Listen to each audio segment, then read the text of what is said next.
Satu lagi Pak siapa? Baik. Ini yang rekam siapa Bu Emil? Iya, iya. Nah, nanti putus-putusin sekalian ya. Bapak? Oke. Ini saya dulu ya. Iya, iya. Pak Oke. Pak Eko sekalian Pak, biar sekalian kita satu sesi nih. Nanti biar selesai sekaligus. Oh, Pak Eko. siap. Tolong Pak Amiruddin, tolong telepon Pak Eko. Pak bentar ya. Tadi ngelak begitu masuk join kok ngelak wifi-nya. Iya, biasa Pak. Lelah mungkin laptopnya Pak. Ya paling, Pak. Kayaknya Minta adik. udah dari pagi, Pak.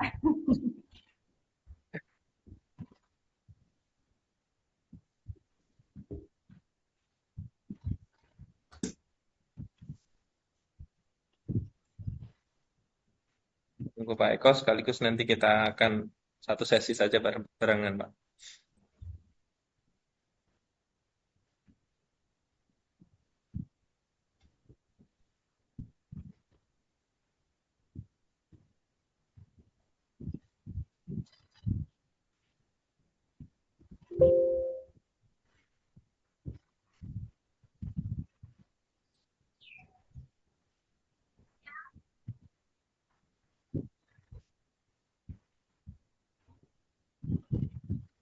Cuma ketimpa ini. Belum diangkat Pak Eko, Pak. Belum diangkat Pak. Ya udah kita mulai aja yang bertiga ini. Berarti nanti Pak Eko nyusul. Nah, ini udah masuk, Pak. Udah masuk Pak Ekonya, Pak. Oke, Oke, sekaligus ya. Oke Pak Eko, terlanjut ya Pak Eko ya. Siap, Pak, siap. Oke, Bismillahirrahmanirrahim. sekaligus ini untuk sesi terakhir karena tadi sebenarnya saya manggil kok nggak ada yang masuk-masuk gitu kan, saya caleg sekaligus Harusnya saja. saya itu, Pak. Pak Warno, Pak. Ada Pak Suarno, Iya. ada Bu Emilda Oktaria, ada Pak Eko Haryanto dan Pak Amiruddin Hasan. Ini sekaligus sesi terakhir untuk kita uji komprehensi pada hari ini. Tapi nanti saya bergantian ya Bapak Ibu ya, biar nanti pertanyaannya juga bergilir gitu. Yang pertama Pak Suwarno terlebih dahulu. Kita akan membahas yang pertama ini nanti bareng-bareng sekaligus membahas berkenaan dengan modul ajar terlebih dahulu, nanti baru PTK, baru kemudian nanti apa namanya modul proyeknya. Baik, yang pertama berkenaan dengan modul ajarnya, Pak Suwarno boleh memaparkan, menjelaskan bagaimana langkah yang sudah Bapak lakukan untuk menyusun modul ajar ini yang diawali dari menurunkan CP kemudian sampai terjadilah terbentuklah modul ajar itu. Bisa disampaikan Pak, silahkan Pak. Baik, terima kasih. Assalamualaikum warahmatullahi wabarakatuh. Waalaikumsalam warahmatullahi wabarakatuh. Nah, oke, untuk CP-nya ini yang saya fokus di fase C, di mana CP-nya itu peserta didik mampu membaca, menghafal, menulis, dan memahami pesan-pesan pokok surat-surat pendek dalam Al-Quran dengan tentang keragaman yang baik dan benar. Kemudian dari CP itu diturunkan dalam TP untuk tujuan pembelajaran, di mana fase C yang saya ambil itu di kelas 5 di semester 2 kalau nggak salah ya. Tentang yang pertama, meyakini surah Al-Ma'un sebagai firman Allah, kemudian terbiasa membaca surah Al-Ma'un dengan benar, kemudian mampu melafazkan surah Al-Ma'un dengan benar, kemudian menjelaskan makna surah Al-Ma'un, kemudian fokus di terakhir itu memahami ciri-ciri orang yang mendustakan agama yang tergambarkan dalam surah Al-Ma'un. Nah, dari capaian pembelajaran dan tujuan pembelajaran itu, saya menggunakan modul ajar berbasis PJBL, di mana anak-anak saya ajak untuk berkarya. Ada yang berupa membuat poster nantinya di proses pembelajarannya, ada yang berupa membuat cerpen tentang sosial, ada yang berkenaan tentang kartu ucapan tentang anak yatim atau kepada fakir miskin, yang intinya semuanya itu membangun empati sosial, Pak. Begitu, Pak. Oke, Pak Eko, cukup terlebih dahulu. Saya bergeser ke Pak Suwarno kembali. Tadi dari Pak Eko kan sudah menjelaskan perbedaan antara asesmen awal dan kemudian juga pertanyaan pemantik begitu. Untuk sampai kemudian pembelajaran berdiferensiasi itu kan berdasar pada asesmen awal begitu ya. Nah, Pak Suwarno memandang di modul ajarnya Pak Suwarno itu lebih pada diferensiasinya itu konten, produk atau proses, Pak? Eh, Dua, Pak. Di Apa itu? penjelasan saya itu di diferensiasi proses dan diferensiasi produk. Kalau diferensiasi prosesnya itu saya melihatnya itu di mana peserta didik itu difasilitasi dari berbagai pendekatan dalam belajar, seperti ditampilkan video pembelajaran yang terkait dengan surah Al-Maun. Kemudian saya juga membuatkan LKPD. Jadi masing-masing anak, baik itu yang visual, auditori, itu insya Allah terfasilitasi. Kemudian yang kedua, diferensiasi produk. Jadi karena proyeknya ini modulnya itu PJBL, maka nanti produk yang dihasilkan juga berbeda-beda. Jadi ada yang membuat poster, ada yang menulis cerpen, ada yang membuat kartu ucapan, atau yang paling sederhana itu yang saya rencanakan di modul itu membuat daftar kebaikan tindakan harian. Gitu, Pak. Oke. Terima kasih Pak Suwarno, Pak Eko. Kemudian Pak Suwarno kembali. Tadi proses ada dua diferensiasi begitu ya Pak Suwarno ya.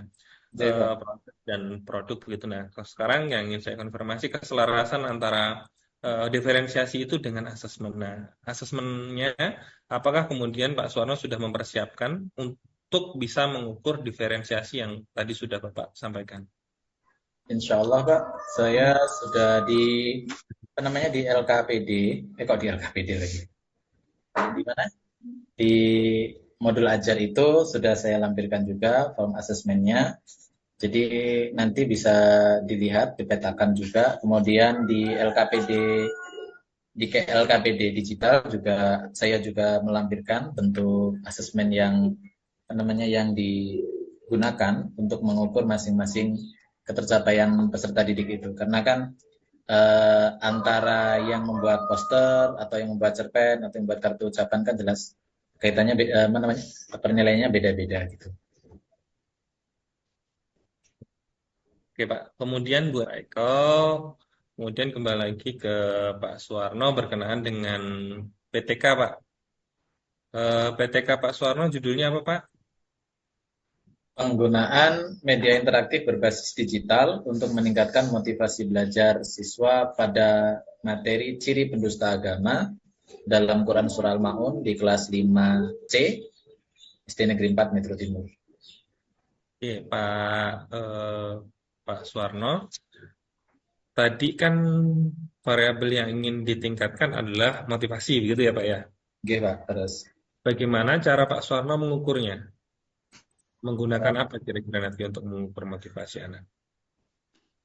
Dengan itu, Pak, lembar angket. Berangkat, anak-anak diminta untuk mengisi angket. Begitu. Mengisi angket.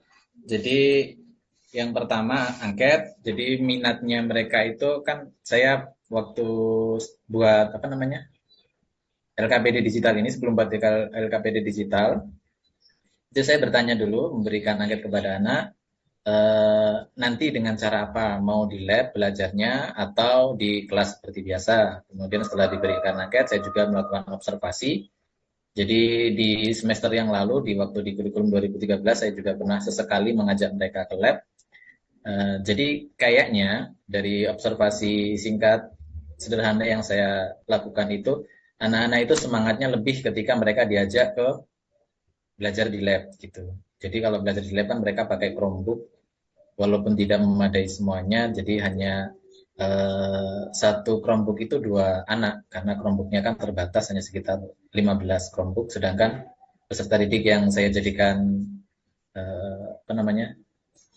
sampel di PTK ini di kelas 5C itu jumlahnya 28 atau 30 ya. Itu, Pak. Ya. Baik Pak, kemudian karena ini motivasi ya Pak ya, artinya ini bukan kognitif begitu yang ingin Bapak tingkatkan begitu. Oke. Apakah kemudian nanti hasil belajar juga akan Bapak teliti atau cukup hanya motivasi saja? Untuk di fokus PTK ini saya hanya mengukur di motivasi dulu, Pak. Adapun nantinya ketika hasil belajarnya itu ternyata lebih bagus, ya mungkin akan saya kembangkan lagi PTK-nya, Pak. Atau dibuat PTK baru. Jadi misalnya dengan pendekatan yang berbeda. Oke Pak, itu tadi harapan Bapak kalau seandainya motivasinya bagus, hasil belajarnya juga harapannya meningkat begitu ya Pak ya. Tapi kalau seandainya temuannya nanti berbanding terbalik Pak, seandainya motivasi anak naik, tapi hasil belajarnya turun, itu apa yang Bapak lakukan? Ya, saya akan tetap meneruskan penelitian ini, Pak. Tetap meneruskan, nanti kan sambil berjalannya waktu sampai penelitian selesai, harapannya kan ditemukan di bagian mana yang harus saya perbaiki. Gitu. Apakah di dalam pelaksanaan pembelajaran menggunakan teknologi informatika itu, atau dalam hal penyampaiannya, atau dalam hal apa namanya kesulitan anak itu mengakses modulnya dan seterusnya. Jadi kan tetap akan saya teruskan sampai saya menemukan masalahnya yang menyebabkan minatnya bagus, motivasinya bagus, kok nilainya jeblok gitu. Itu, Pak. Terima Tapi kasih. itu berarti ada permasalahan di sana gitu ya Pak ya. Kemudian indikator keberhasilannya berapa yang ingin Bapak tetapkan? Jadi berapa persen anak-anak itu motivasinya bagus begitu? Eh, kalau bisa 75%, Pak. Minimal 75% ya Pak ya. Jadi tercapai minimal 75% untuk motivasinya. Oke, Pak Suwarno. Kemudian Bu Emilda Jir, Pak Suwarno, project profilnya temanya apa Pak? Modul yang Bapak unggah? Gaya hidup berkelanjutan, Pak, untuk P5-nya. Kalau untuk PPRA-nya itu aku sayang bumi. Nah, itu bentuk kegiatannya di dalam modul diuraikan seperti apa Pak? Jadi kalau topiknya itu kan diambilnya di fase C itu yuk menanam gitu, Pak. Nah, terus kemudian kaitannya sama PPRA-nya itu jadi mengelola sampah organik dan anorganik. Kemudian di prakteknya elemen yang kami ambil itu jadi ada dua ngambil dari P5, ada satu yang berkaitan dengan PPRA. Sebenarnya fokusnya kan di P5 Pak karena sekolah negeri. Cuman ketika ada tugas untuk mengaitkan dengan P5 itu sebenarnya ada satu yang berkaitan dengan P5.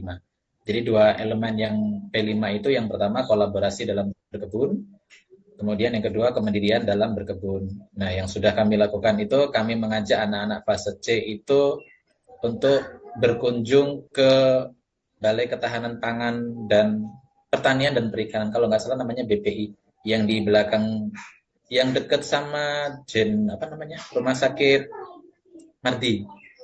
Sebelum rumah sakit Wardi, Sate Saleh belok kiri gitu. Nah, daerah itu, di balai itu kami ajak anak-anak fase C dari pagi sampai tengah hari kalau nggak salah. Jadi mereka melihat langsung, kemudian mempraktekkan cara menanam, kemudian diajarkan pula cara memanen sayuran, kemudian diajari juga bagaimana cara mengelola peternakan, terutama ayam. Yang ditunjukkan itu peternakan ayam, kambing, sama ikan kalau nggak salah. Dan ketika pulangnya mereka diberi oleh-oleh dari pihak dinas ketahanan pangan itu, masing-masing anak itu bibit berupa sayuran, kemudian bibit ikan. Nah, itu yang menjadi proyek mereka di rumah secara mandiri. Jadi mereka diminta untuk merawat dan menunjukkan dalam waktu, kalau nggak salah itu 2 bulan apa 3 bulan berikutnya gitu, Pak. Suruh bawa ke sekolah. Dan alhamdulillah banyak yang mati tanamannya, ada yang nggak diurus katanya. Pokoknya ya macam-macam lah Pak anak SD itu. Jadi ikannya itu katanya udah begitu pulang belum nyampe rumah udah pecah plastiknya dan seterusnya. Jadi kemudian yang apa namanya yang ketiga yang berkaitan dengan PPRA itu yang akhlak kepada alam. Jadi mengolah sampah menjadi kompos untuk menanam. Di sekolah kami memang anak-anak fase C itu di setiap Jumat memang ada kegiatan pagi itu mereka menanam, nyiram tanaman yang mereka rawat itu. Ya namanya anak-anak kalau nggak diawasi kadang-kadang juga nyiramnya wallahualam ya. Banyak-banyak betul sampai mati karena kebanyakan air. Dan seperti itulah Pak. Yang intinya mereka sudah pernah panen di sekolah. Alhamdulillah kami sudah pernah panen di sekolah, walaupun panennya itu sangat ya jauh dari harapan gitu. Itu Pak. Oke, terima kasih Pak Suwarno. Mungkin cukup ya Bapak Ibu ya. Tadi sudah saya konfirmasi. Tinggal nanti Bapak Ibu di hari Jumat nanti dengan Pak Subakan berkaitan dengan baca tulis Quran dan keagamaan dengan beliau gitu. Ya, Siap. Pak. Ya, Terima Pak. kasih Pak Amiruddin, Pak Eko Haryanto, Pak Suwarno, Bu Emilda Utaria, sukses selalu untuk Bapak Ibu Terima kasih, semua. Pak. Terima kasih. Gitu. Sama-sama, terima kasih, Pak. Ya, Bapak Ibu, Assalamualaikum, Pak. silakan kalau mau kembali ke main room Bapak Ibu, tapi saya tidak kembali ke main room ya. Jadi Ya, Pak. kalau Bapak Ibu langsung mau live, dipersilakan. Ya, ya, Pak.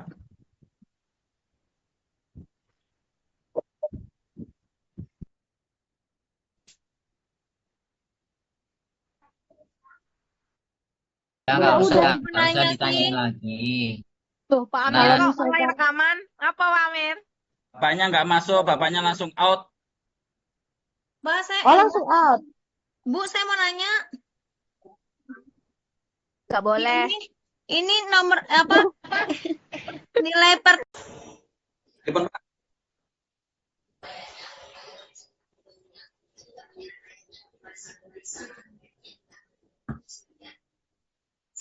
Mas Warno ya. Mas Suwarno ngajar temu di SD 4, Pak. SD 4 Timur. 4 Metro Timur. Samping PB 21. Wah, situ. Iya, iya, Oke. ya. Aslinya mana?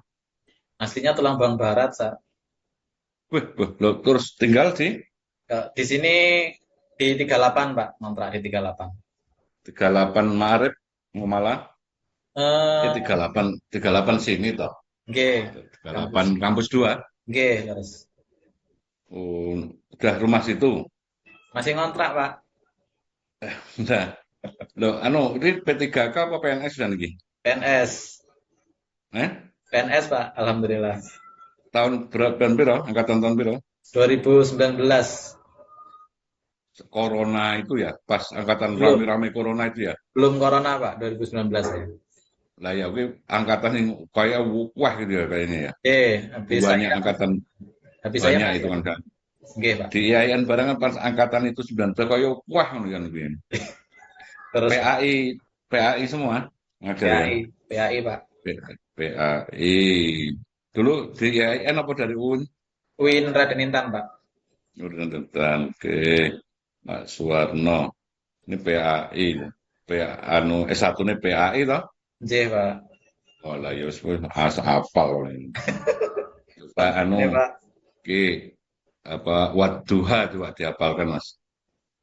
أعوذ بالله من الشيطان الرجيم بسم الله الرحمن الرحيم والضحى والليل إذا سجى ما ودعك ربك وما قلى وللآخرة خير لك من الأولى ولسوف يؤتيك ربك فترضى ألم يجدك يتيما فآوى ووجدك ضالا فهدى ووجدك عائلا فأغنى فأما اليتيم فلا تقهر وأما السائل فلا تنهر وأما بنعمة ربك فحدث Sadaqallahul azim.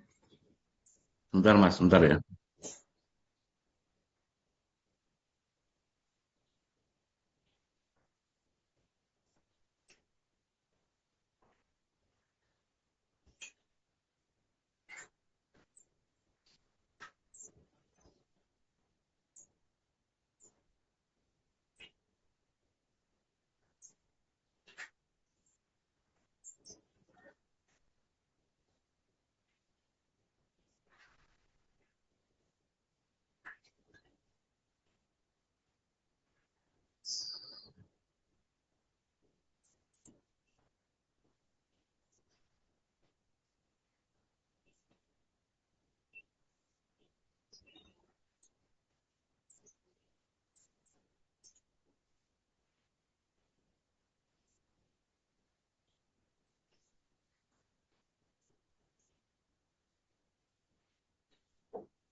Ya, teruskan. Zolang tadi apa? Bacaan apa, Mas? Tajwidnya apa matnya, Pak? Ya, matnya mat apa tadi? Mat far'i kayaknya, Pak. Apa? Mat far'i, Bu. Atau mat? Mat far'i, mat apa? Mat far'i.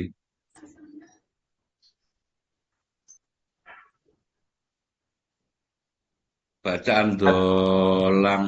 oh, Hilang tuh mat apa? mat jaiz munfasil kalau nggak salah ya. Jangan nggak salah, nggak benar berarti Ragu, nggak salah itu. ragu antara mat wajib mutasil apa mat jaiz munfasil gitu loh. Lah ya apa bedanya itu? Hmm, kalau mat jaiz munfasil itu panjangnya 5 sampai 6 harakat. Terus kalau mat wajib munfasil kayaknya lebih condong ke mat wajib munfasil, Pak. Mat wajib mutasil. Ya, Apaan, Pak? walaupun wah, jadi guru PA yo kalau nggak bener ya salah. Leres, Pak. Maaf. Mati rada elek.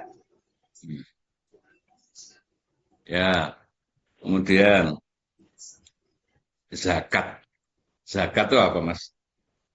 Zakat itu kalau dari segi bahasa itu tumbuh, berkembang.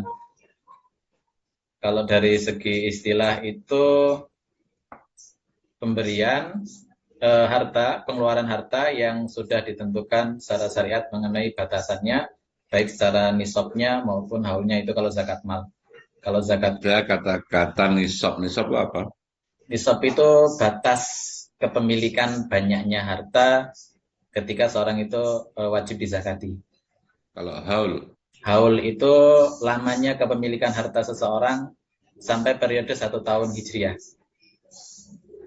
Kalau zakat pertanian itu nisabnya berapa, Mas? Zakat pertanian itu kalau nisabnya itu kan nggak ngikut haul nggak Pak, nggih, langsung panen. Jadi begitu panen kalau zakat pertanian itu 750 kilogram Program apa? beras, makanan Beras pokok, atau gabah? makanan pokok, Beras apa pokan? Beras apa gabah? beras Pak. Mane? Ya, Beras apa gabah? wancine beras Pak, Ya, karena kan kita makan beras. tenane.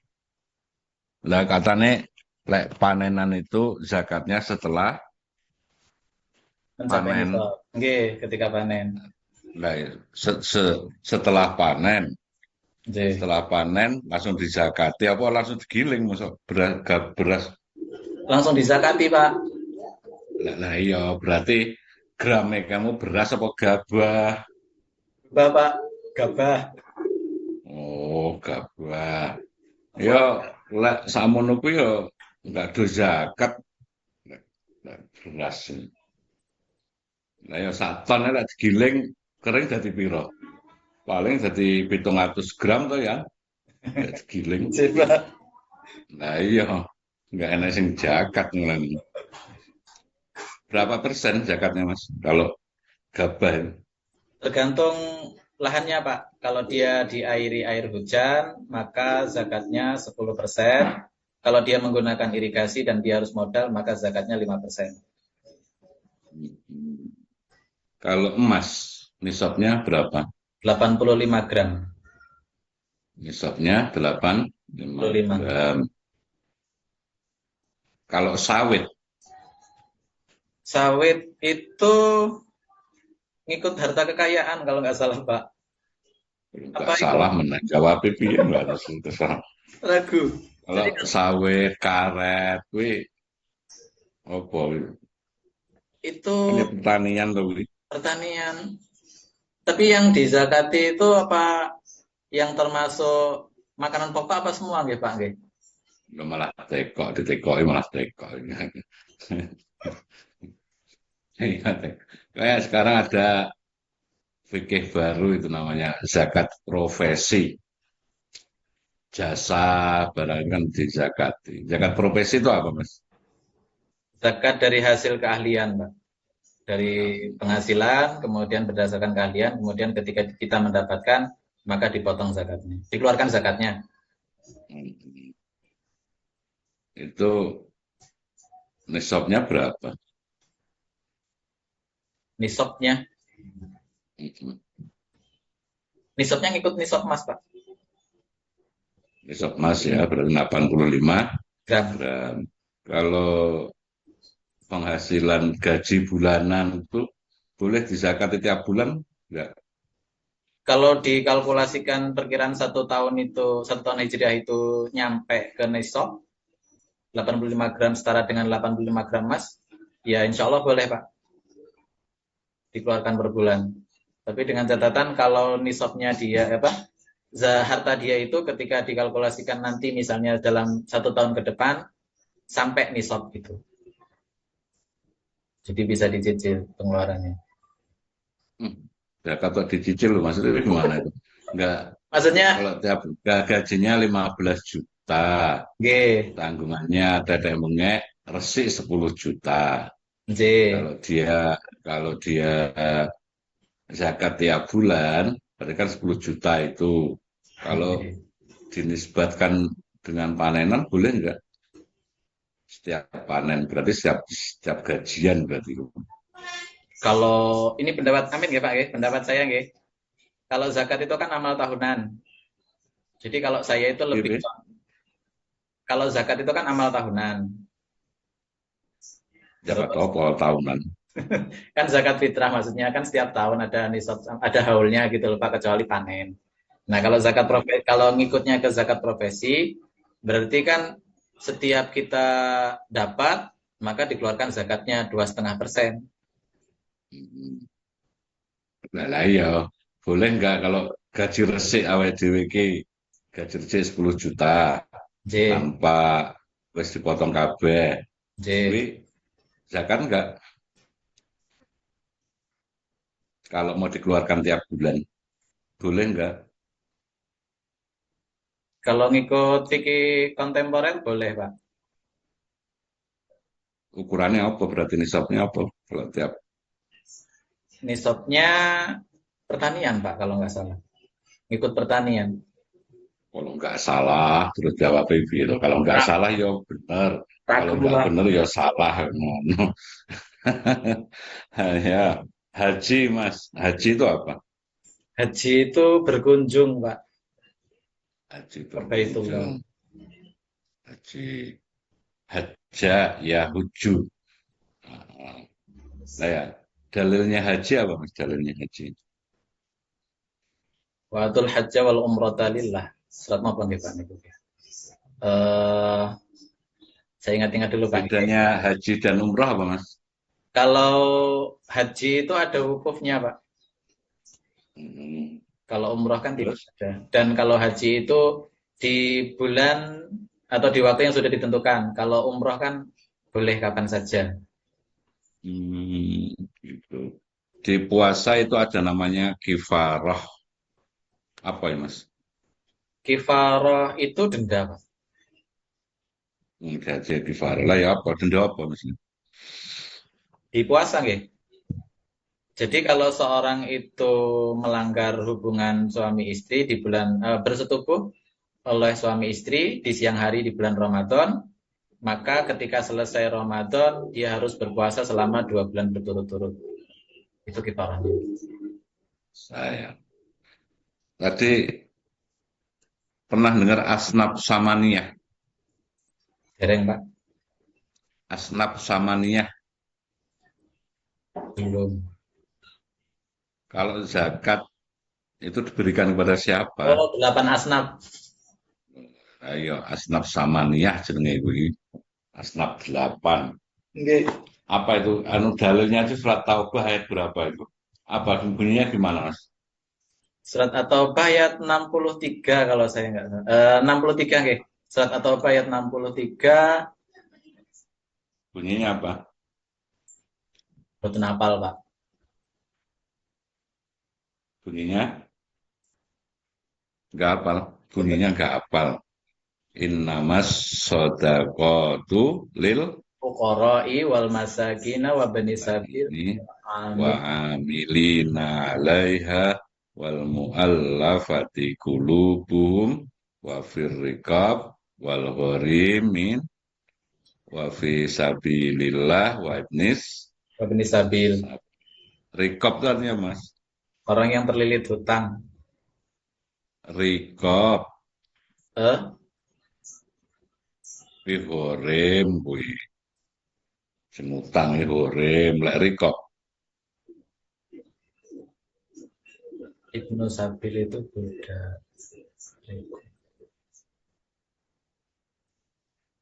Lupa, Pak. fi sabilillah Orang yang berjuang di jalan Allah, Pak. Ibnu Sabil Ibnu Sabil itu orang yang dalam perjalanan. Kayak Sabil kayak kalau Musa. amil Amil itu orang yang bertugas mengurusi zakat. Panitia zakat, Pak.